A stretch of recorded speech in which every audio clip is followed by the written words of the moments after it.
My name is Ty Franklin, and in this video, I'm going to be showing you how to find and close wholesale deals from start to finish. I've been a full-time real estate investor for 4 years. I've done fix and flips, but my primary focus is in wholesaling. So I'm going to be breaking down the simple process so you can find and close your next wholesale deal.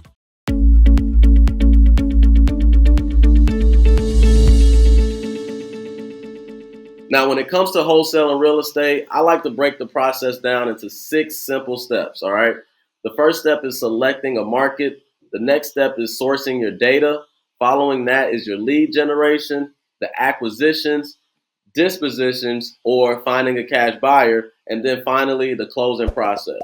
If you're able to simplify the whole entire process, you'll be able to easily repeat the process and create a system so that you can consistently close wholesale deals.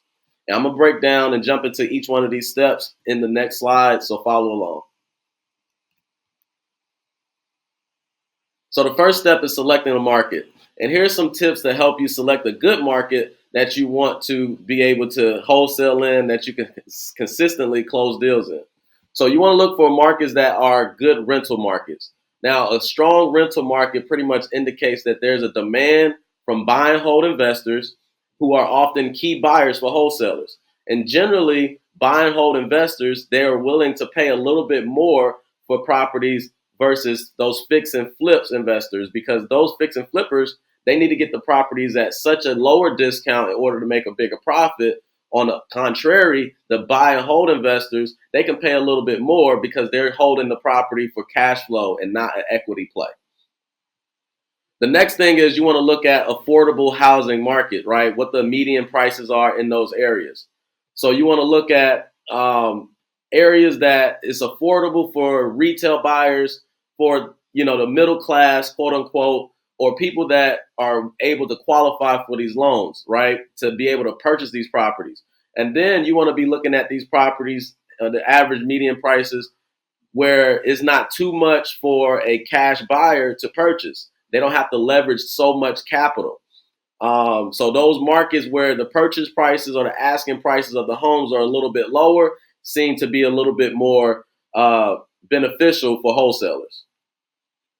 These properties aren't overly expensive, and you'll be able to sell it to either cash buyer or even a local buyer in the market.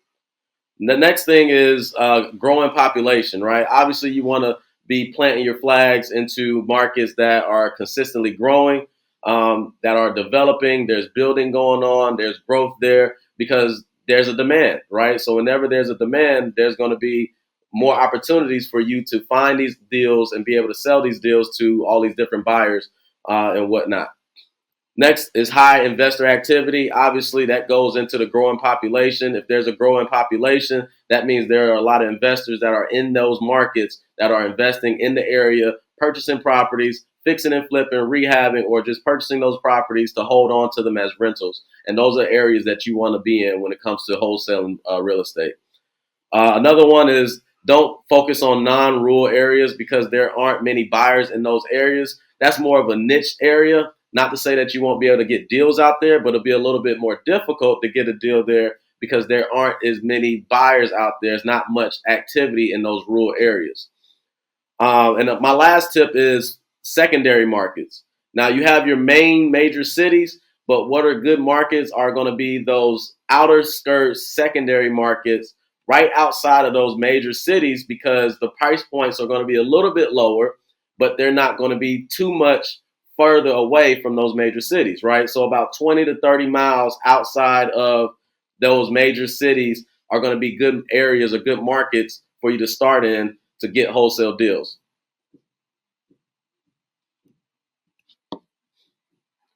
The next thing is sourcing your data, all right? So when it comes to sourcing data, this is very important. Sourcing data is pretty much the process of gathering property addresses and potential seller contact information so you can prepare for marketing, all right?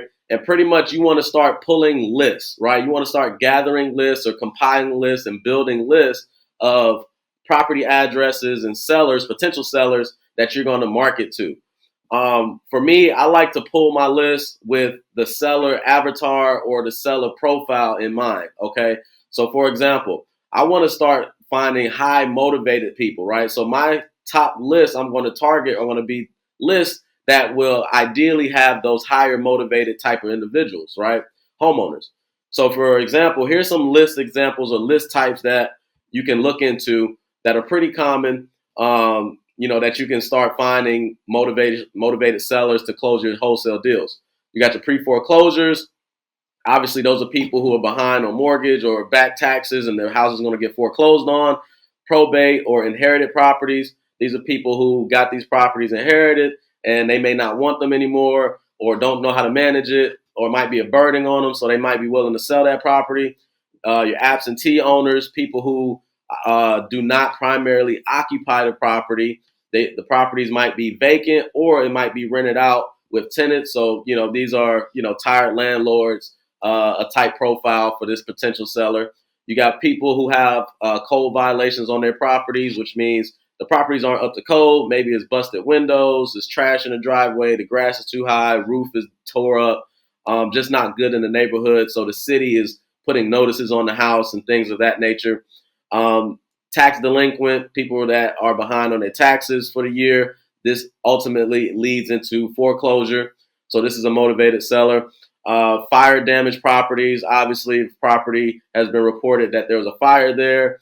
It may not be too big of a fire, but it might be too big of a fire for that homeowner to want to renovate it or repair it. So that's a good opportunity. Water shut off. These are people who properties do not have access to water. The water is not running at those properties, so chances are that those properties might be vacant. Expired listings. These are properties that were on the market for sale with the real estate agent, and for whatever reason it didn't sell, maybe too high in price, or the property needs more repairs, what have you. But the good thing about expired listings is that these sellers want to sell the property. Senior owners, obviously, these are people who are a little bit older. If they're living in like a two-story house and they want to, kind of downsize to more so of a ranch style single level property, or even go to a, senior citizens home community. There's a lot of those opportunities out there as well. High equity, people who have a lot of equity in their houses, they probably paid off the property and they want to relocate or whatever the case may be. And then lastly, vacant land. People just have land and they just want to sell it because they want to just get the capital and do something else with the money. So these are some examples of some lists that you can pull that can generate some motivated sellers that you can start beginning to market to. And now the second part of pulling the data is going to be skip tracing and getting those property addresses, getting those property at the sellers' phone numbers and contact information. And there's plenty of different websites and sources that you can utilize to skip trace to get that contact information that you can reach out to these homeowners. Now, the next part of data sourcing is, you might be asking, well, how do I build these lists or where do I get these lists from, right? Now, I'm going to go through a few different steps here. You got driving for dollars. Driving for dollars is pretty much riding around in the neighborhood or even utilizing Google Satellite and looking for properties that might seem to be in distress. They may have, like this picture here, this property has, bushes and things like that, uncut grass, doesn't look well kept or well maintained. So this might be an ideal property for you to reach out to and add to your list of driving for dollars to start to begin to market to. Okay. And with driving for dollars, there's different softwares. One I like to use is Resimply. You can use the app while you're driving around in the neighborhood and you see that property, you click on that property, you'll be able to skip trace it, find that homeowner's contact information right then and there. So you can even call them right while you're in front of the home, or you can send them like direct mail or postcards from the app to that potential property owner's mailing address. So that's a good software to use, when you're driving for dollars to build a list of these distressed looking homes. Next, you have like data software companies. There's plenty of them out there. Your prop streams, your prop wires, your deal machines. These providers, they have software where you can, export lists of certain properties, certain lists in different areas and zip codes, etc.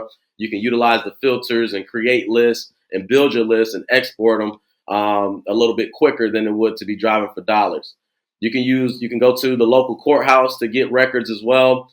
in the city or the market that you're in. You can go to county or city websites, do a Google search to find certain lists there as well, like your code enforcement, code violations, tax delinquent, things of that sort. Networking with realtors, reaching out to realtors to see if they have off market or pocket listings, that you can submit offers on prior to them going on the market. The water company, going to the water company and seeing if you can get a list of those properties who are delinquent on the water bill, or the water is not even turned on, right? The fire department to get those fire damaged properties as well. And then lastly, a good method is, referrals and social media. So these are some ideas so you can start thinking about how to build lists various different ways. And all of these things work. It's just a matter of how consistent you are with working it. Now, step 3, we're going to get into lead generation, which is pretty much marketing, right? In wholesaling, 2 of the most important aspects of wholesaling is marketing and acquisitions, right? And we're going to get into acquisitions next. But you always need to be marketing, okay? And there's various marketing channels that you can utilize to generate leads.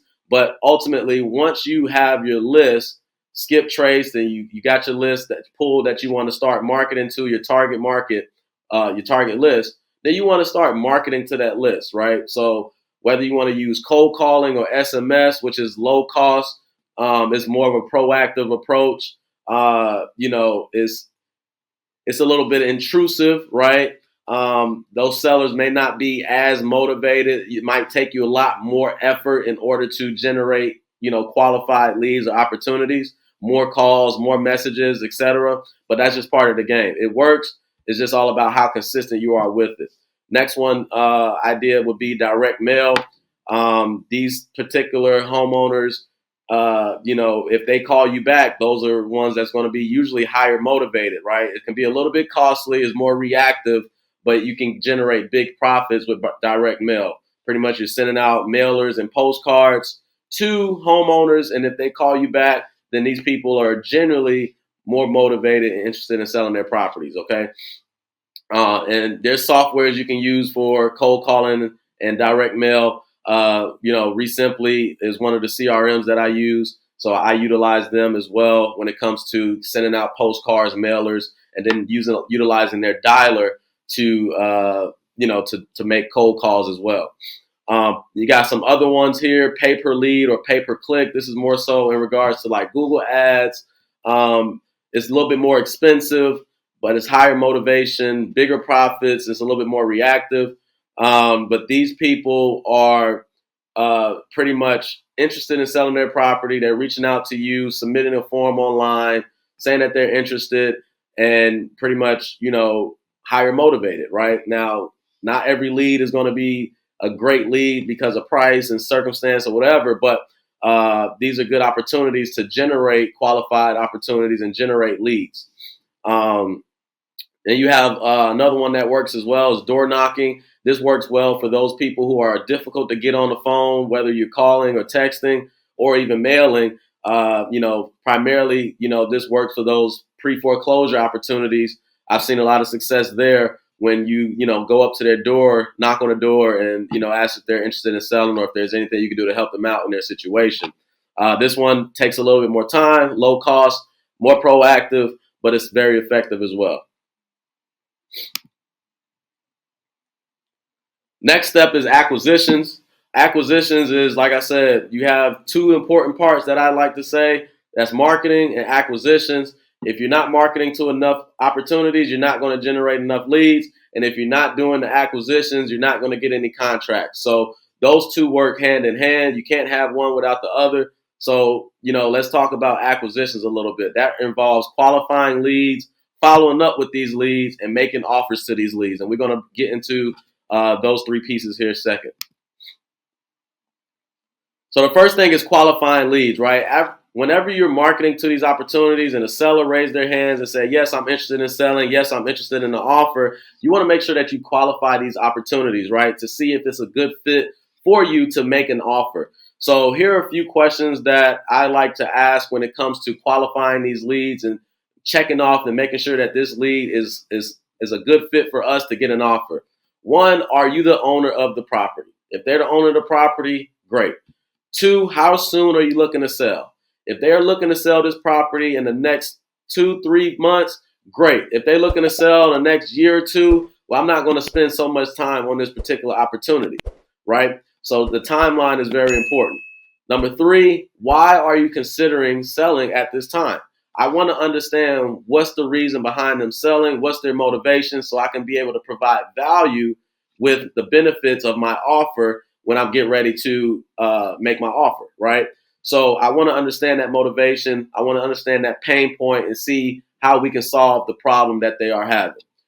Next is most important as well. How much are you hoping to get for the property, right? You always want to find out what their asking price is. Get their price first to see if it even makes sense. If it doesn't make sense, then it may not make sense for you to waste the time. So you want to see if you can get their asking price first, because you don't want to give them a price where your price is probably going to be a little bit higher than what their original asking price was. So you don't want to screw yourself in that way. So always attempt to get their asking price for the property first before you give them a price first. And once you check off these boxes, ask these questions here, you'll be able to get an idea as to, okay, this opportunity is qualified. Then you could jump into the condition of the property and understand what the repairs are, etc. But these key questions right here are the primary questions that you need to utilize to qualify these opportunities.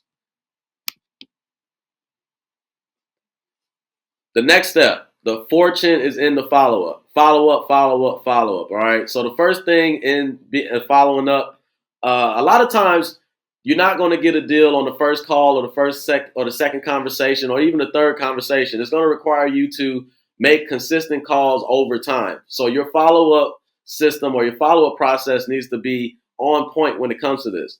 So here's a few tips for following up. Number one, be consistent, right? You want to be very consistent when you're following up because you want to be able to stay top of mind with the seller when they are ready to pull the trigger to sell that property. Regular contact demonstrates professionalism and persistence. Now, what you want to do is you want to create like a follow-up schedule every 1 to 2 weeks. What helps is utilizing a CRM or a calendar, but I prefer a CRM. Resimply CRM is very great with this because you can set up drip automations.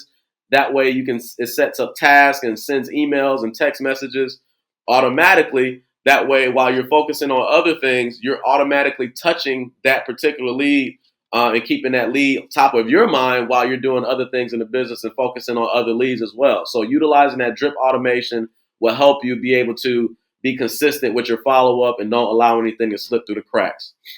You want to diversify your contact channels.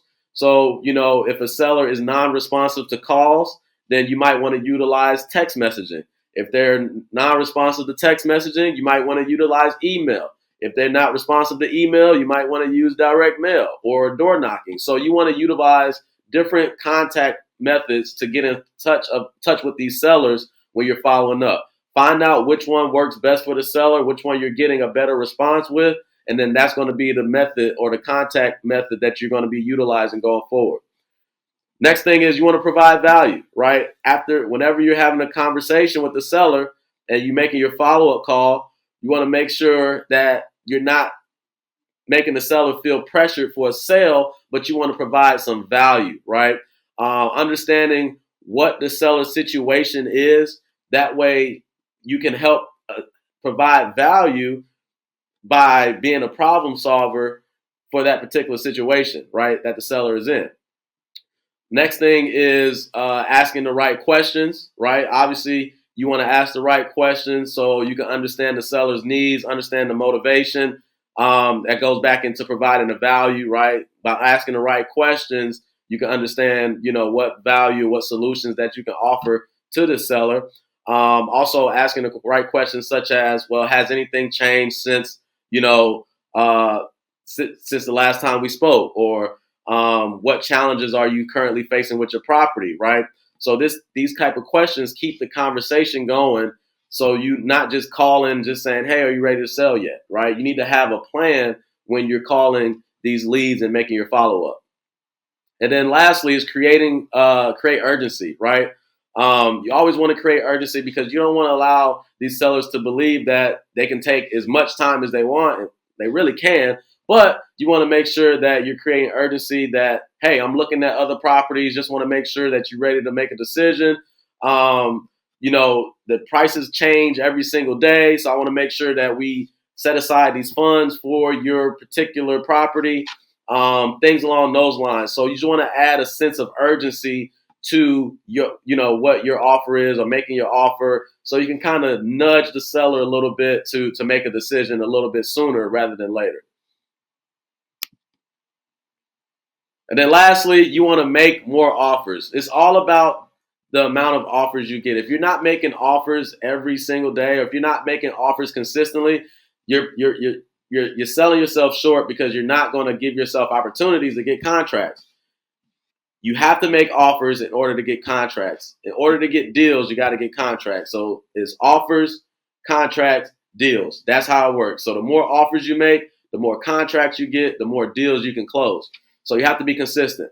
Now, here's some tips for making more offers. You want to make sure you know your numbers, right? So whatever formula you use in the MAO formula, MAO, maximum allowable offer formula, you want to make sure you understand, you do your right research and finding the right comparables, understanding the repair estimates. You want to make sure your numbers are sharp, right? You don't want to go to the seller and give them a high offer and that number doesn't work. And now you have to go back to the seller and renegotiate. It does happen, but if you're sharp on your numbers in the beginning, it won't be a burden on you later on down the line to have to go back and renegotiate, okay? You want to provide multiple offers, right? This gives the seller options, right? You can do a cash offer, and you can do two cash offers. You can do what I like to do is a cash offer, a higher cash offer with the seller with the seller covering the closing costs, or a lower cash offer with the buyer covering the closing costs, right? So that gives the seller more options. And who doesn't like options? Everyone likes options. If you give them some options, they'll be able to choose one of them and move forward with it. Also, creative offers as well, like seller finance and subject to. Those are some other situations as well. Some different options you can offer them. But creating the multiple offers will increase your chances of them working with you because you're not just tying them down to one number. It allows them to be able to choose and it shows your flexibility and what solutions that you can provide for these sellers, right? When you're making your offers, you want to explain your benefits, right? That you're paying all the closing costs and fees, right? No attorney fees, no closing costs, as is condition, no realtor commissions that they have to pay. You can do other things, right? Other benefits based off of your conversation and what their needs are. You can offer assistance for moving, right? You can offer storage assistance, okay, for them to store some of their furniture and items, personal items, right? And you can also do, post-closing occupancy. Basically, is post-closing occupancy is when you close the deal on a specific day and you give them, 2 to 3 weeks after the closing date to move out. But on that closing day, they're able to get some of the funds from the deal so they can do whatever they need to do, right? If they need a little bit more time. So you want to make sure you explain your benefits when you are making your offers. Next thing, you want to anchor your cash offer. You're making cash offers, anchor your cash offers. Start with a lower cash offer below your maximum allowable offer. That way you can reset the seller's expectation, and also it provides you a little bit room for negotiation, right?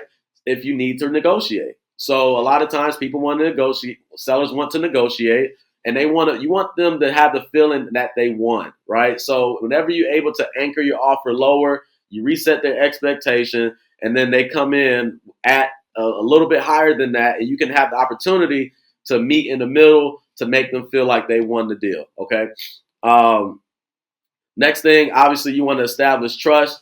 The way you can do that is by, explaining the process, the closing process. Once they accept the offer, what are the next steps? How is it going to look? Kind of paint a picture for them of what's going to happen next so they can actually visualize the next steps and build that trust, and you have that credibility with that particular seller lead. And then lastly, which is most important, is follow up on all your offers, right? There are going to be a lot of situations in which you make offers and the sellers will not accept the offer. That's fine, but you want to make sure you continuously follow up, right? Until they sell that property to you or to someone else, or they tell you, do not call me ever again, right? So make sure you consistently follow up on these offers, ones that you did make and they accepted, and the ones that they did not accept, okay? You want to make sure you stay on top of those because you're going to be able to create opportunities by being consistent and persistent with the follow-up. Now you done got your property under contract, you done made your offer. Now it's time to get into step 5, which is the dispositions, right? Finding cash buyers. And there's so many different methods that you can find cash buyers, so many different ways. Here are a few ways to find some cash buyers. You can use data software like your prop streams, your prop wires, your deal machines, things along those lines. You can utilize the MLS, the multiple listing service, right? You can put the deals on the market, list them or whatever to find cash buyers. You can reach out to real estate agents, realtors, and see if they have a network of cash buyers that they work with. Because a lot of times realtors and real estate agents, they work with fix and flippers who are cash buyers and they list their properties for them. So they may have a network of those type of individuals who are looking for more projects to purchase property. So connect with real estate agents, things along those lines. Networking events and meetups, right? You want to go to these real estate meetups and networking events consistently because you're going to be able to rub shoulders with actual cash buyers, fix and flippers in those spaces to help you close your deals. Facebook Marketplace and Facebook groups, you can post your deals up on there and find cash buyers. You can joint venture with other wholesalers that are active that have cash buyers as well. You can utilize bandit signs. You know, you can put fix and flipper available and put your phone number out, put it by a Home Depot or Lowe's or in the neighborhood, and you might have some cash buyers reach out to you because they are active in those areas looking for another project. Here's a good one, foreclosure auctions, right? What better place to go than an auction? All that's there is going to be buyers, right? Buyers that are looking to buy properties from the auction. So why not go there as well and network and meet and mingle with actual cash buyers who are there to purchase properties? That's where they hang out. And then lastly, you know, title companies and closing attorneys. Some of these places, they might be able to give information to buyers that they've been working with. Some of them may not, but it doesn't hurt to, you know, make that connection and relationship with these title companies and closing attorneys. So these are just some methods that you can use to find active cash buyers for your wholesale deals once you get it under contract. And then finally, step 6 is the closing process. The closing process is pretty simple.